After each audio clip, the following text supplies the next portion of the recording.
Good morning, everyone. Today we are going to learn another interesting story from our moral science book. Lesson number 6, Love for Nature. Okay?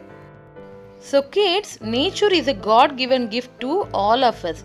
We should enjoy our nature and we should protect our nature. We should grow many trees and we should not disturb the nature balance, children. Look at the following poster. Can you guess what the earth wants to say to you? Discuss as in a class. So children, look at this picture. What the earth, Mother Nature want to tell us? It want to say, save the planet. Don't disturb the nature. Don't destruct it. Try to protect it and don't pollute it. Okay, this is the message the earth want to give to all of us children. So about this nature today we are going to learn in a small story. Without any delay, we'll get into the video.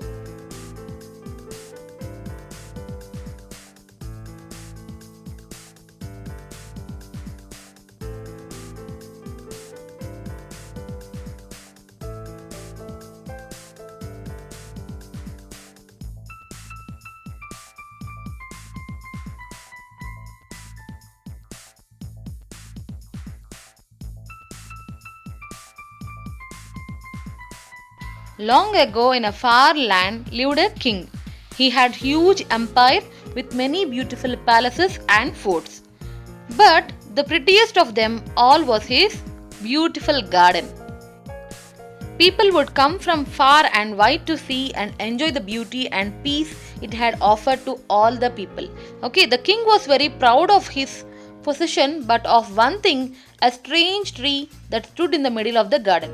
See, in the garden, he can find a big tree. It is not that beautiful in the garden.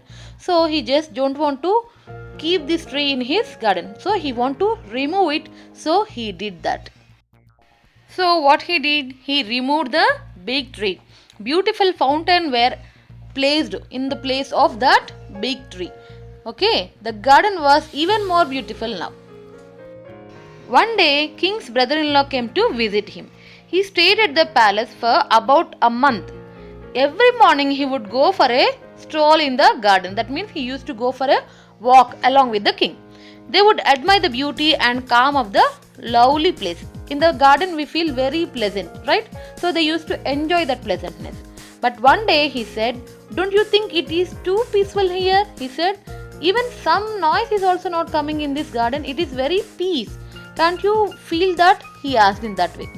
"I don't hear any birds or any animals here in this garden." Like this, he asked the king. Even in garden we can hear some chirping sounds of birds, some animal sounds, but this garden is very unique.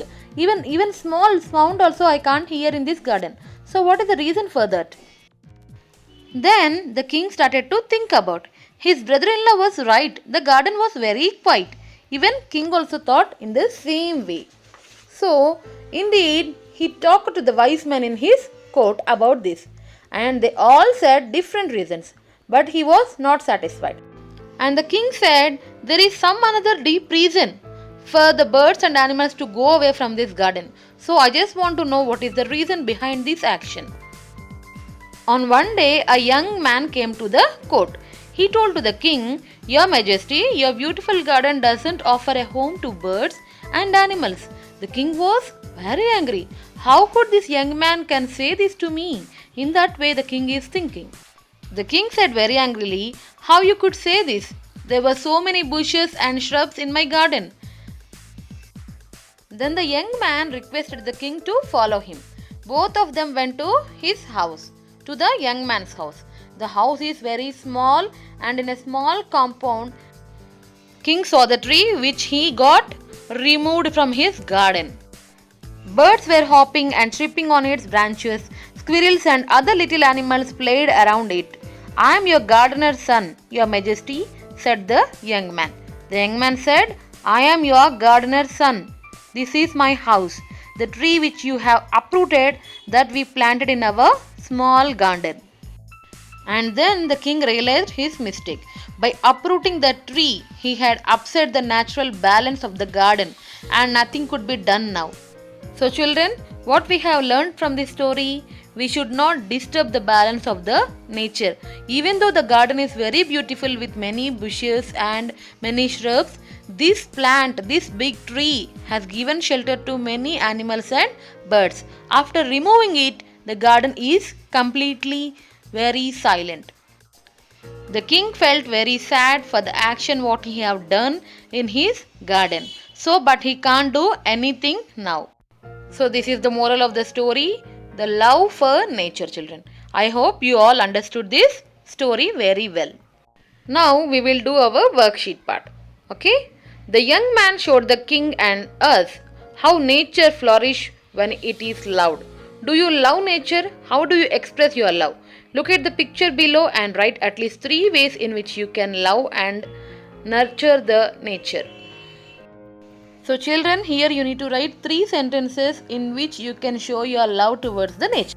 So you can write like this: I will not uproot any plants and trees in our localities, and I will plant many number of small plants in our areas, and we will go against pollution and we will support the nature. Second bit, children, true or false? First one, a garden has both living and non-living things. True. Second one, the king adored the tree that stood in the middle of the garden. False. Third one, beautiful fountain were erected to replace the tree. True. Fourth one, the king's brother-in-law found the garden a little too peace. True. Fifth one, the young man did not want to show the king anything. False. Sixth one, the king realized that cutting the tree was a mistake. True. And the last bit, children, discuss the following questions. First question, why did people come to see the garden from the far and wide? Answer is, people would come from far and wide to see it and enjoy the beauty and peace it has to offer. Second question, why was the tree removed from the king's garden? Because the tree was removed from the king's garden because the king did not like it, so he removed it. Third question, what happens when it is too peaceful? So the answer is like this. The garden is too peaceful and very quiet so that we cannot enjoy the nature. Next question, why did the birds and animals go away from the garden? The animals and birds went away from the garden because there is no shelter for them in the garden. Fifth question, how did the tree transform the young man's compound? How it changed? In the small compound on the tree, the birds were hopping and chirping on its branches. Squirrels and other little animals played around it. Sixth question, what did the king realize? The king realized his mistake. By uprooting the tree, he had upset the natural balance of the garden and nothing he could do now. So children, I hope that you all finish these question answers and the worksheets completely along with me, right? So I have provided you the answers also here. You can recheck one more time if you have any doubts.